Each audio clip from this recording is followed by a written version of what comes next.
Radio Vampiro, el Jaibólogo, Radio Vampiro presenta el Jaibólogo.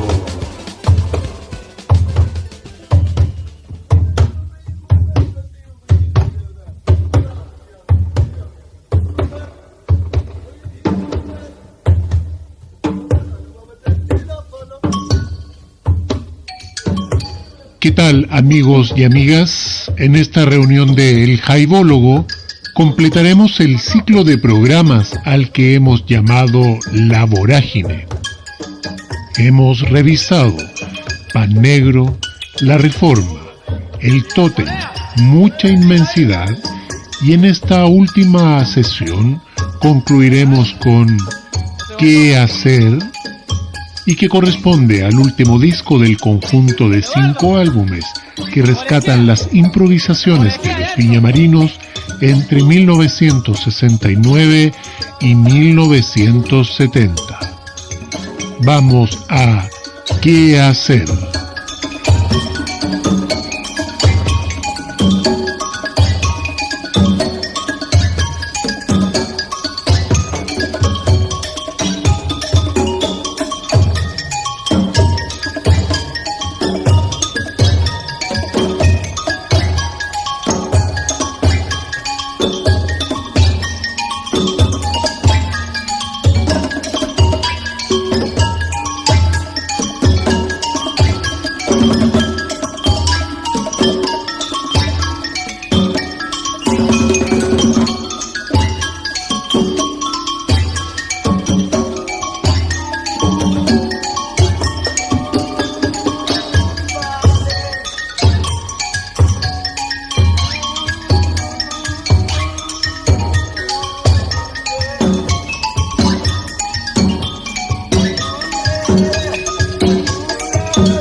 En esta pista oímos Viva la Gente, un tema que de alguna manera nos da cuenta de lo que posteriormente sería el volantín, pues se aprecia cómo ya comienza a aparecer en esta inspiración elementos que se harían presentes en temas como La Vaquita, que en 1971 formará parte del segundo track de lo que se conoce como el primer disco de los Jaivas.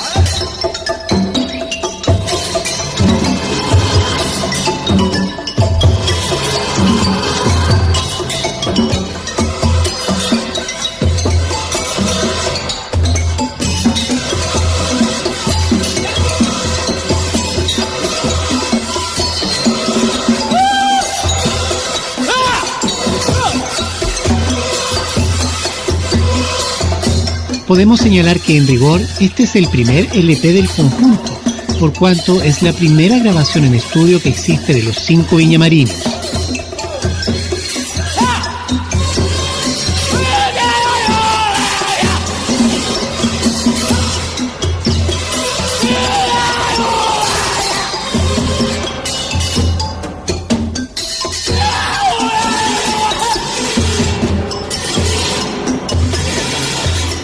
Fue grabado en el estudio Splendid de la RCA a cargo de Franz Penko y con la producción de Country Joe McDonald en octubre de 1970.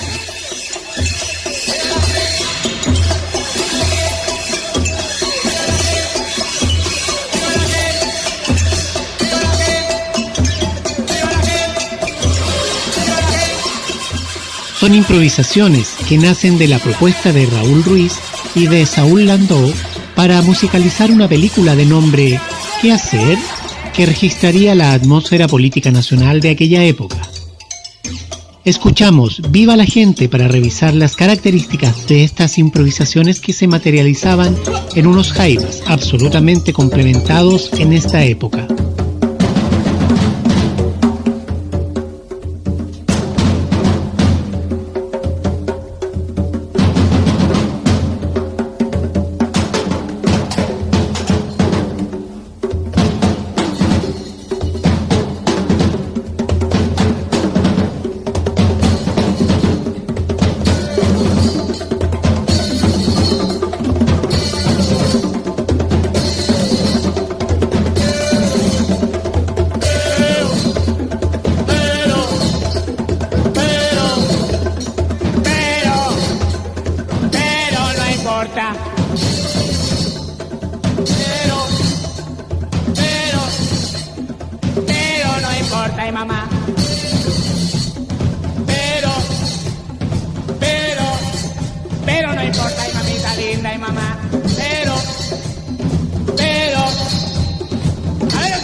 Las vivencias de aquellos años las relatan sus propios protagonistas, como por ejemplo lo que se oye en esta conversación en la que participan Claudio, Eduardo y Juanita Parra, junto a Gato Alquinta y a Mario Mutis, cuando se refieren en estos términos a esos años de improvisación. Ya en el año 68 creo que fue la última época que era la parte más creativa, cuando ya habían incluso algunas composiciones que habíamos hecho de esa época. Bueno, ahí grabamos una cinta, grabamos varios temas que la Valentina tenía el testimonio de cómo éramos en ese momento. Desafortunadamente esa cinta es una historia. Claro, eso empezó en el 69, sí. A ver, Gato, tú que... yo me primero al Gringo David. El Gringo David, bueno, yo me fui a vivir a la casa del Gringo David. ¿Y quién era el Gringo David? Gringo David era un gringo que de los tantos gringos que habían en Chile en ese tiempo. No sé si tendrá que ver con la última historia que aparecía allá, pero era una cantidad, sí, uno nunca podía saber, pero era muy simpático y él tenía, sobre todo lo que a mí me atrajo mucho de él, era el conocimiento que él tenía de la música callejera, de blues norteamericano. Tenía toda una colección de discos 45 antiguos de blueseros que no son para nada conocidos porque son realmente al origen popular del blues, el blues callejero, y era genial toda la colección de discos que él tenía, y a él le gustaba tocar la armónica, entonces ahí empezábamos a tocar blues con el Gringo, y eso después lo invitamos a tocar con el grupo. Justamente, bueno, yo soy el archivero del archiduque, le decimos, no sé qué es archiduque. Tengo todo, yo voy siempre guardando el material, así los documentos que van haciendo la historia del grupo. Hay fotos, recortes de prensa, discos, grabaciones inéditas, videos, qué sé yo, de todo. Y este último tiempo me preocupé por las cintas antiguas, las bandas que tenemos de grabaciones generalmente de conciertos, o otras que hicimos en el estudio que están inéditas, o de maquetas a veces que hicimos de temas, o ensayos también que quedaron por ahí y que en este momento ya son parte de la historia y documentos muy importantes. Entonces todas estas cintas estaban guardadas, las tengo guardadas,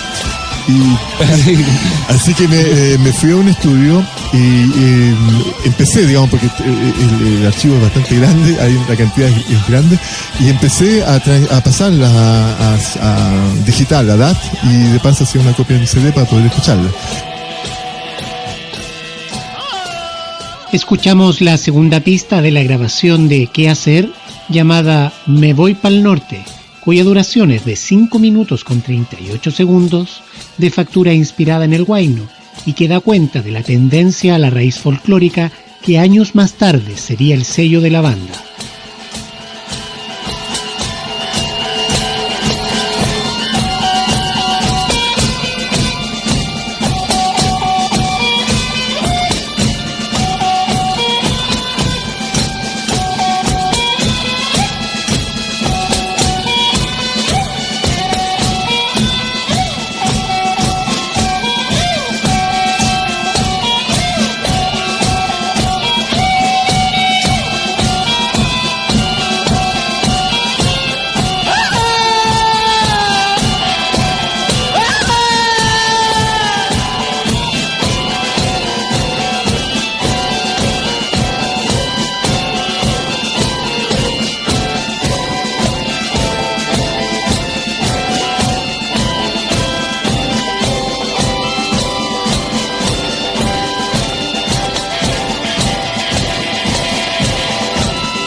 Y junto con escuchar Me voy pa'l norte, seguiremos oyendo la conversación de los Parra junto a Mario y al Gato Alquinta, quienes se refieren a esos años de la vorágine. No, 62 fue cuando, 63 fue cuando el papá de los hermanos Parra, don Héctor, nos dice, él nos impulsó a formar el grupo, digamos, que nosotros teníamos, en esa reunión que tuvimos con él nos...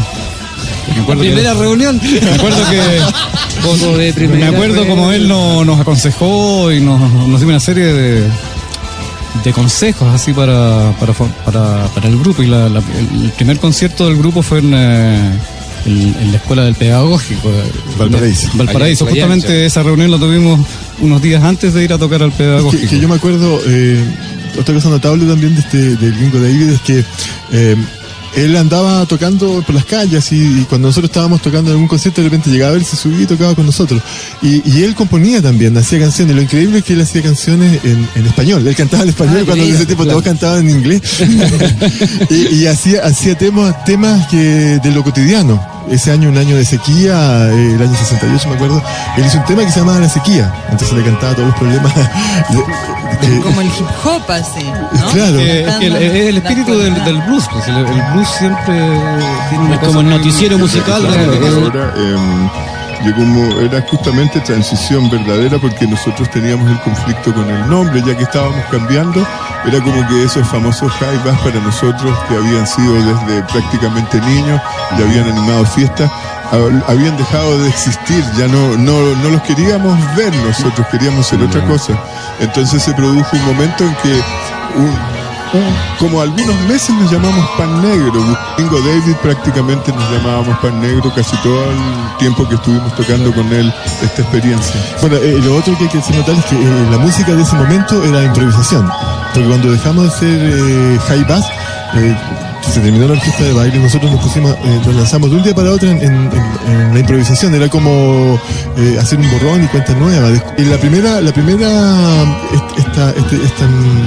la improvisación dura varios años, el periodo de improvisación. Y la primera etapa de la improvisación es justamente esta con el Gringo David, y donde incursionamos un poco en el blues. Un blues muy personal también, porque muy divertido, como él cuenta los comienzos del grupo, y cuenta la misma historia más o menos que estábamos relatando nosotros, eso del día que fui al pedagógico, qué sé yo, cuando empezó el grupo. Sin embargo, hay un detalle súper importante en ese texto, en esa historia de los Jaivas, es que dice la fecha exacta del nacimiento del grupo. Dice 15 de agosto de 1963. Claro, claro. Según el biógrafo Gabriel Parra, los jaivas se forman y se crean el 15 de agosto de 1963. La etapa del blues dura poco tiempo. Y pasamos rápidamente a la libre improvisación.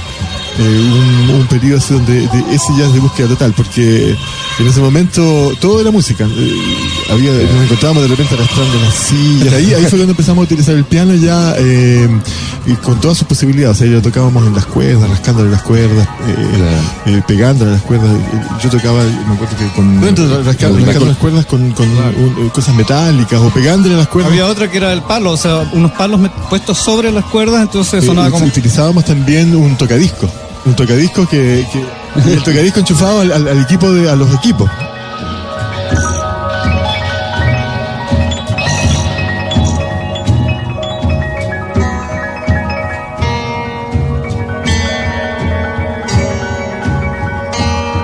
Los Jaivas conocieron a Raúl Ruiz a través de Óscar Castro y su grupo de teatro El Alep, actores que participarían del film que producía el legendario cantante del grupo The Fitch, Country Joe McDonald, y que había participado del Festival de Woodstock. El mismo gringo estaba increíblemente impactado con la música que estaba escuchando en la sesión de grabación, hasta que de un momento a otro, según cuenta la historia, abrió la puerta del estudio y les gritó en un español champurreado: ¡Árboles y agua!, lo que fue tomado de inmediato por los músicos, quienes interpretaron un tema que posteriormente iría a ser bautizado exactamente con ese nombre. Se trata de una interpretación de piano a 6 manos, pues mientras Claudio Parra toca las teclas de manera clásica, su hermano Eduardo percute las cuerdas con baquetas y Mario Mutis rasca las cuerdas graves con un metal. Posteriormente, Mario tocaría el bajo eléctrico con un arco, al tiempo que Gato frota las cuerdas de la guitarra eléctrica. Con una percusión muy suave a cargo de Gabriel, escuchamos el disco en su pista número 3, cuyo nombre es Árboles y Agua.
Presentamos a continuación la cápsula biográfica de El Jaivólogo.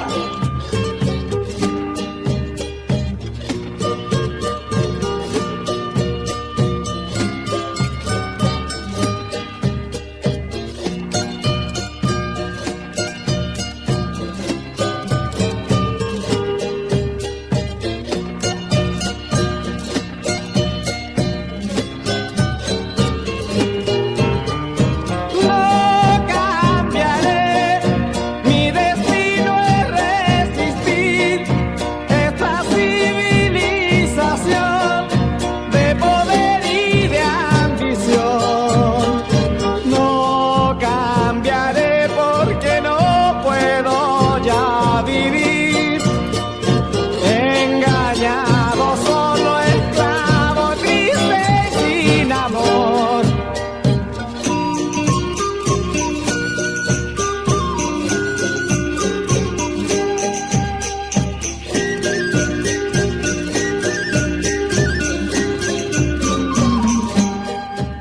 En 1973, Chile está convulsionado.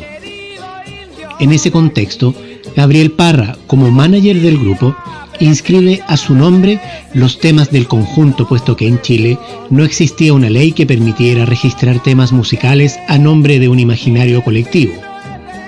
Ese mismo año, el trabajo artístico de René Olivares se hermana por vez primera a los Jaivas con su participación en la carátula del single, en el que aparece Indio Hermano en la cara A y Corre que te pillo en el lado B. Es interesante darse cuenta de que en dicho disco, Corre que te pillo viene con un subtítulo que dice Chacarera Diabla, entre paréntesis.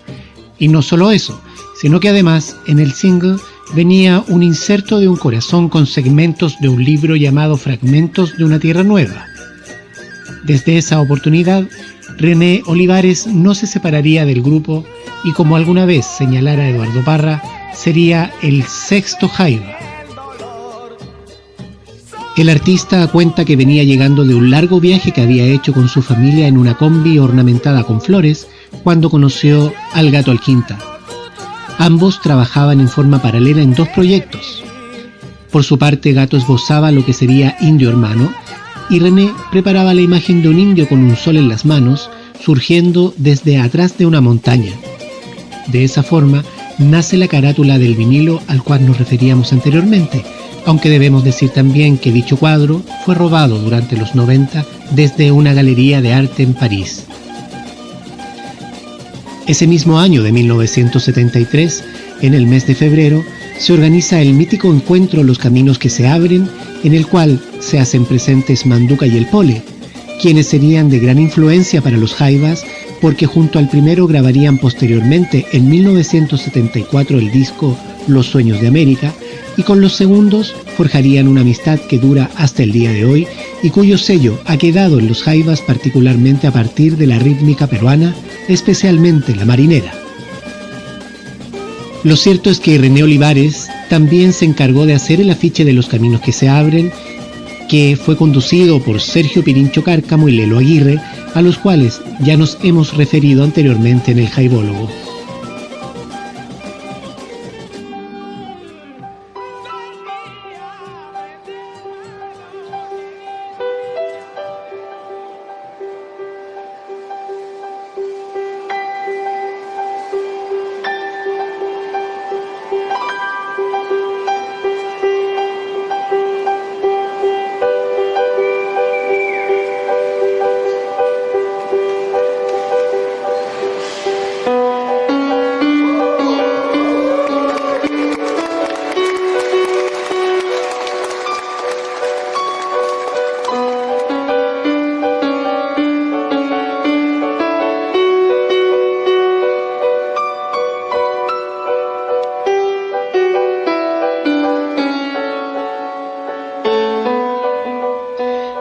René Olivares fue quien preparó la exposición de los 50 años de los Jaivas en el Museo de Bellas Artes y en forma simultánea también la exposición 5 décadas de rock chileno.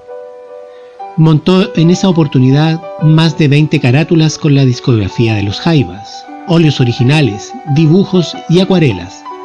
Pero además, en esa oportunidad estuvo el Atelier, espacio en el que René se enfrentaba a su atril con tela en blanco, pinceles y pintura a pintar en vivo mientras Claudio tocaba el piano.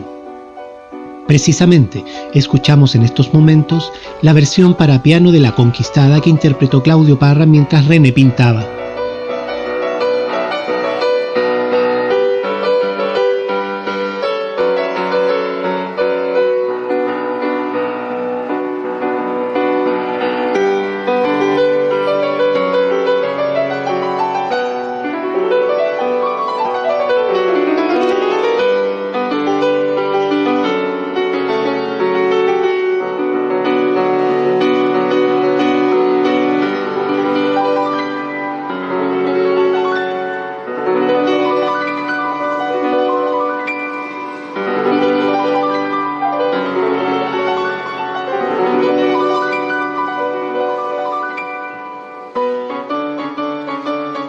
René es hijo de una pintora y de quien fuera el director de la revista Topace, razones por las cuales siempre estuvo entre artistas de los cuales se alimentó, como por ejemplo Pepo, el creador de Condorito, quien trabajaba en el mismo edificio que su padre.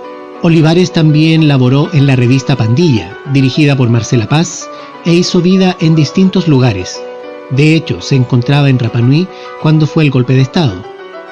Vivió junto a los Jaivas en comunidad, fue el copiloto oficial de Gabriel Parra y cuidaba de que el batero no se quedara dormido al volante cuando manejaba.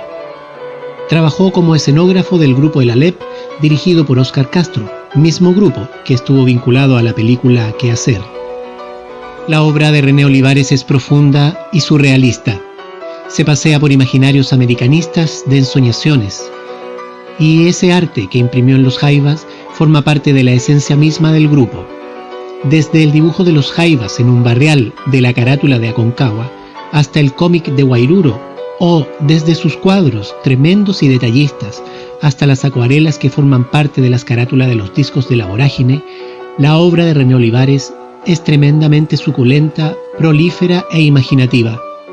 René es el creador del logo de los Jaivas, cuya inspiración nace del condorito que conoció desde pequeño.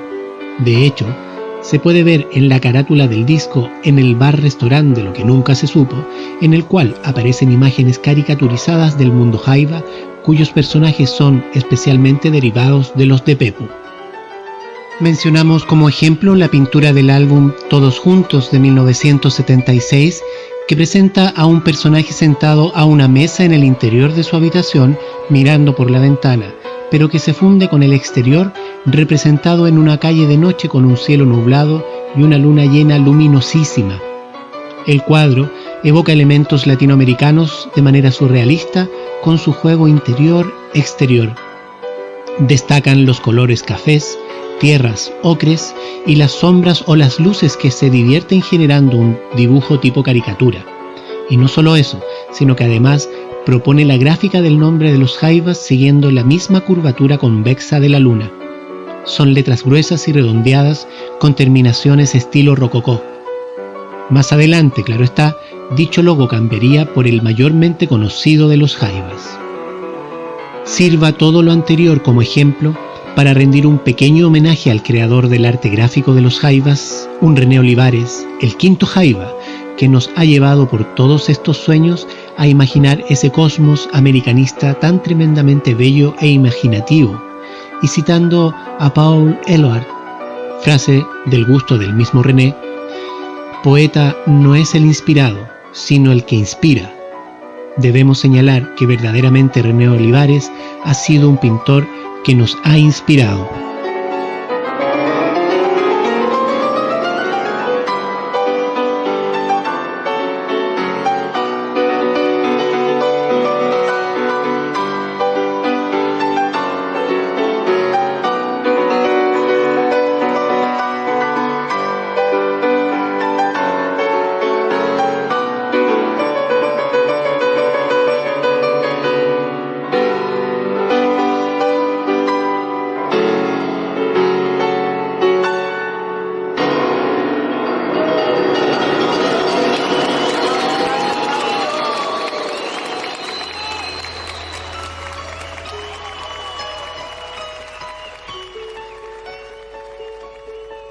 Radio Vampiro presentó la cápsula biográfica de El Jaivólogo.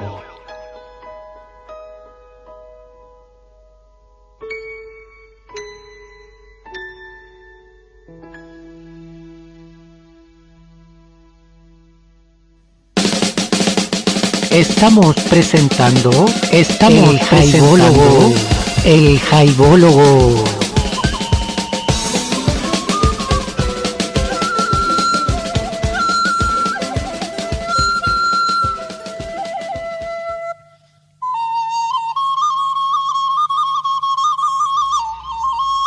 Un dato curioso es que en la misma sesión de grabación del disco en el estudio de la RCA, se tomó la decisión de grabar el tema Cacho, que posteriormente aparecería en el volantín.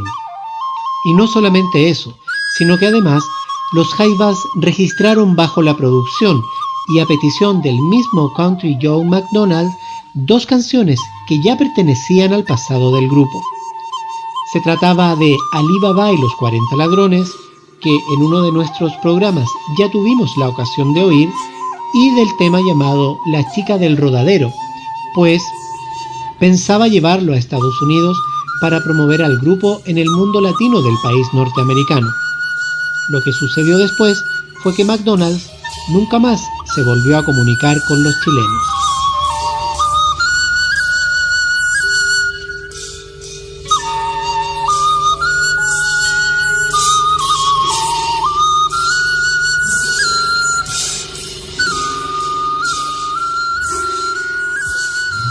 El tema que escuchamos en este momento lo presentará el propio Claudio Parra a partir de la misma conversación que escuchábamos hace un momento atrás. Y bueno, Country Joe McDonald nos propone producir este disco y se hace. Él contrata los estudios, nosotros vamos a los estudios. Franz Benko, que no nos conocía, no tenía idea cómo tocábamos, él tuvo la sensibilidad increíble, la inteligencia para captar este momento, que bien podría haberse perdido, a lo mejor en manos más inexpertas, pero afortunadamente fue él.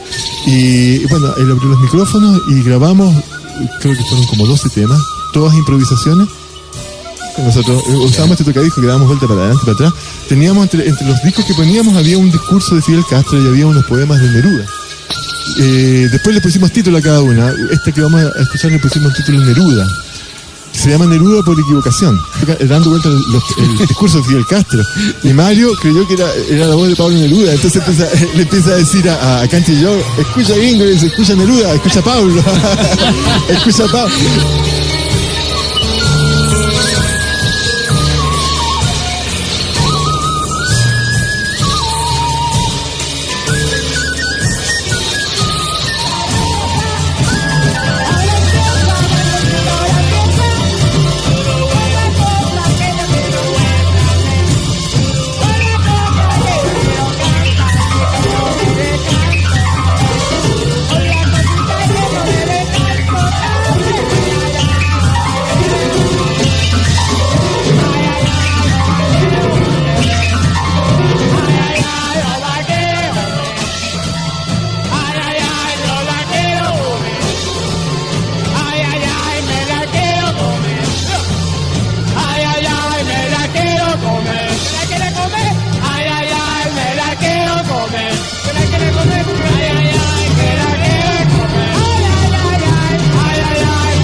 Los Jaivas habían alcanzado un gran dominio en el aspecto musical de la improvisación, pues atravesaban distintos climas que fluían de uno a otro y eran capaces de volver al primero, cerrando con ello un ciclo en el tema, destacando así la capacidad para presentar la pieza como una verdadera unidad.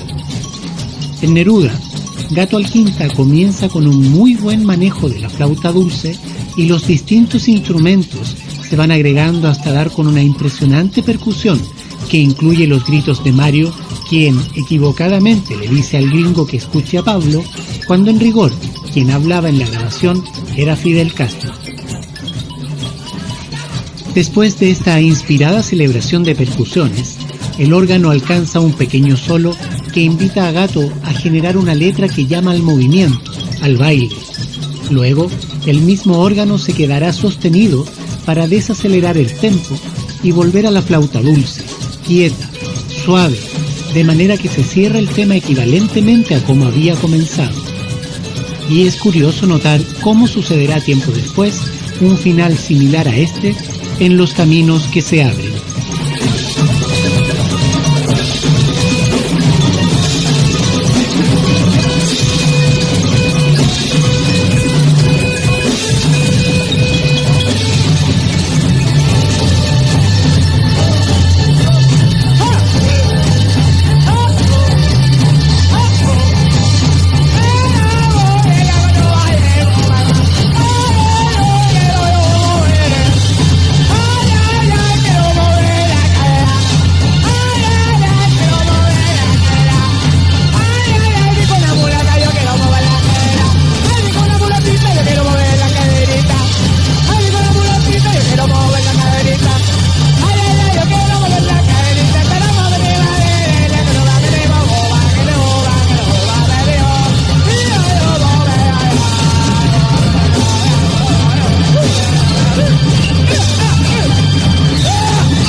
Santiago Ayala fue un bailarín y coreógrafo argentino que se hizo conocido con el seudónimo de El Chúcaro y que llegó a generar el Ballet Folclórico Nacional en Argentina en 1986. Fue este artista el que impresionó a los Jaivas cuando en 1962 estuvo presente en el tercer Festival de Viña del Mar y que inspiraría el malambo en el conjunto con su espectáculo de boleadoras y su pomposa coreografía. Las improvisaciones permitían una libre interpretación tanto en matices como en tonalidades o estructuras. Sin embargo, en el malambo que estamos oyendo se advierte que el grupo se queda sujeto a la armonía del malambo como pieza musical, aun cuando el tema va poco a poco desligándose de la armonía hasta generar una novedosa pieza que en todo caso mantiene la armonía en el bajo. Evidentemente, no es ninguna sorpresa señalar que en el quinto tema del disco que estamos revisando, llamado Malambo Feo, está la génesis de lo que posteriormente sería Corre que te pillo.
El nombre del sexto tema del disco es Ancatu, y lleva ese nombre producto de que el primer hijo de Gato Alquinta se encontraba durmiendo en su camita debajo del piano en el momento de la grabación del disco.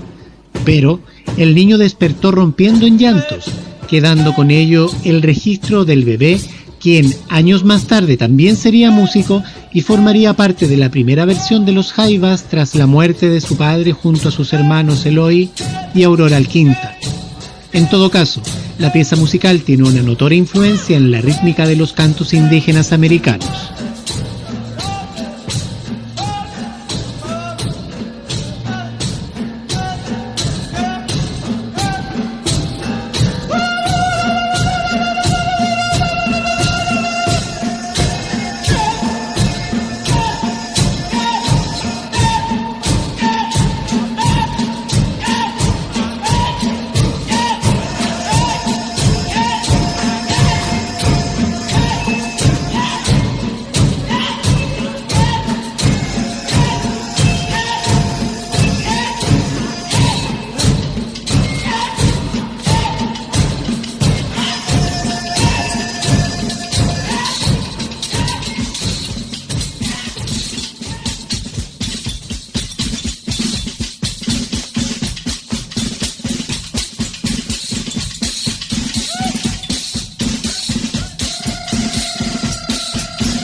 Podemos asegurar que el séptimo tema del disco corresponde a la primera cueca que los Jaivas hacen.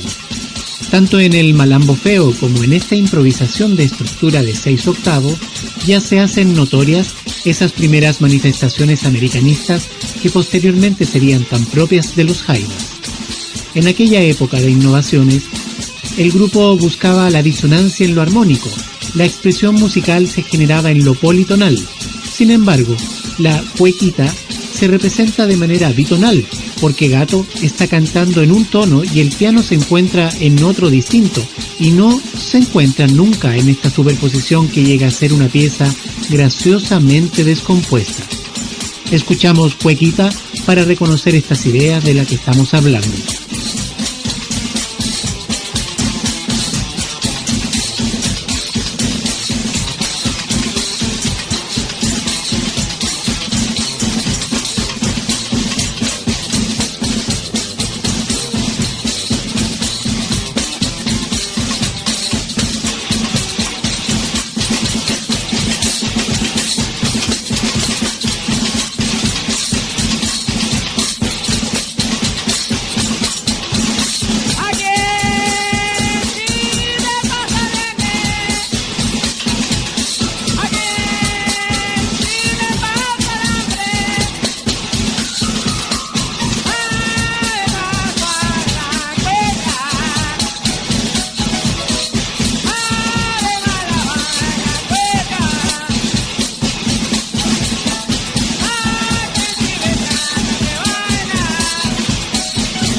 Si consideramos la ficha al estilo cómic que aparece en el interior del librillo del disco que estamos revisando, habría que reconocer cuáles son los instrumentos que cada uno de los músicos utilizó en esta sesión de grabación.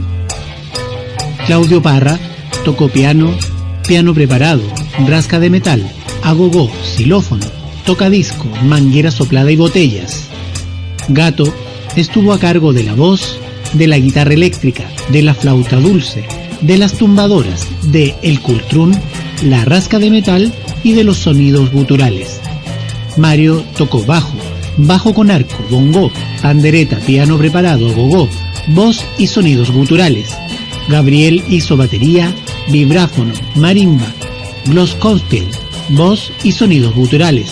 Y finalmente, Eduardo se encargó del órgano, del piano preparado, del bongó, de la pandereta y el afoxé. Sin embargo, se debe agregar lo que en una de las fotos del librillo muestra. Es Eduardo Parra tocando arpa eólica, un concepto icónico teatral en el que el mayor de los tres hermanos aparece tocando el aire con sus manos como si este fuera un instrumento más.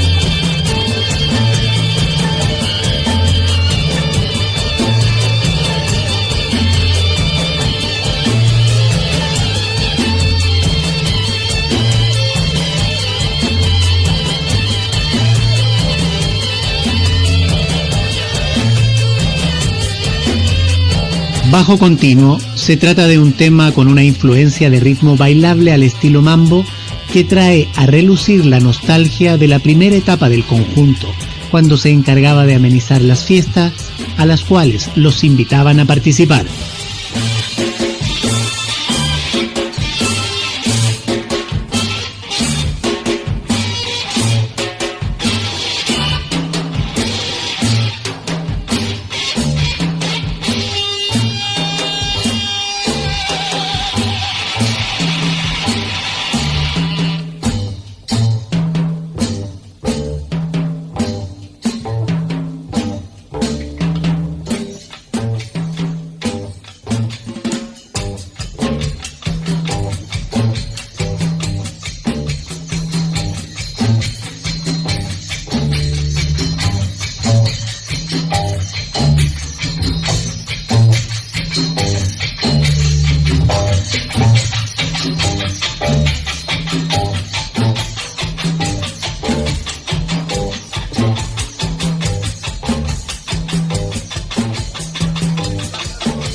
Al igual que en los 4 volúmenes anteriores de La Vorágine, en este disco, Eduardo Parra nos regala un poema que sintetiza la idea conceptual del arte expresado por el grupo en ese momento y que aprovecha ideas expresadas en la misma grabación.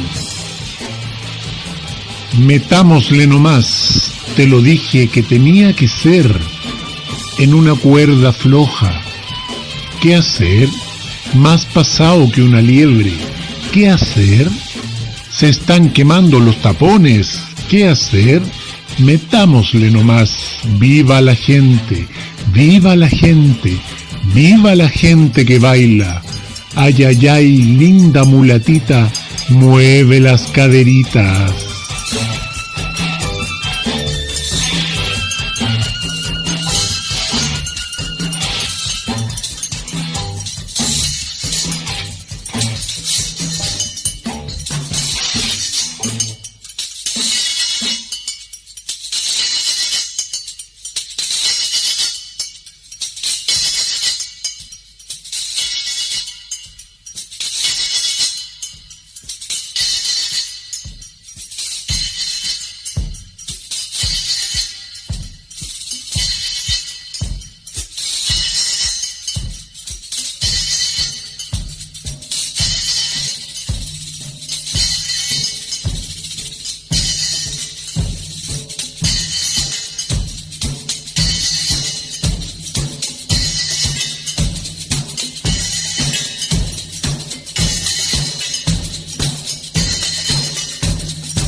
Este último tema que estamos oyendo, llamado Tema del Rapto, sería finalmente el único que se usaría como telón de fondo de la película Qué hacer, situación que había motivado a la grabación del disco.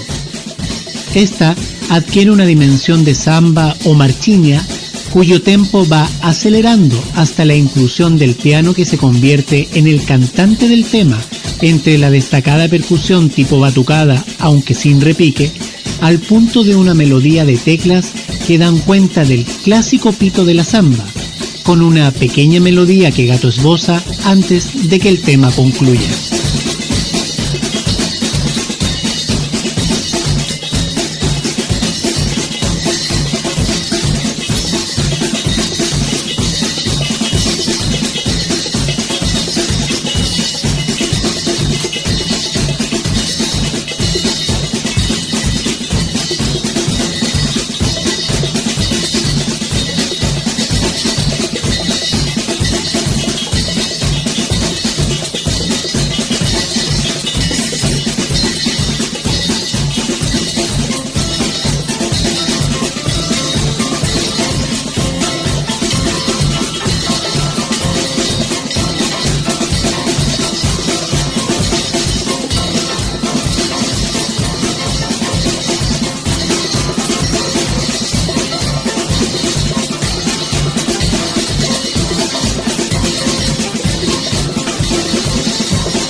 Es así, queridos amigos y queridas amigas, como damos por concluida la sesión del día de hoy de El Jaibólogo, en la cual hemos revisado el último volumen de La Vorágine.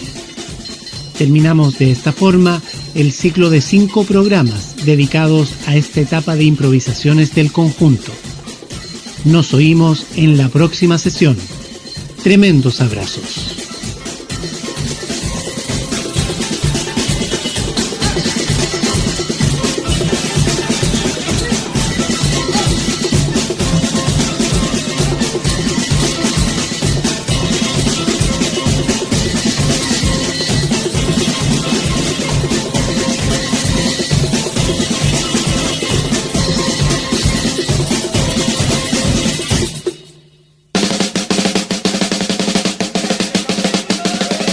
Radio Vampiro presentó El Jaibólogo. El Jaibólogo. Radio Vampiro presentó El Jaibólogo.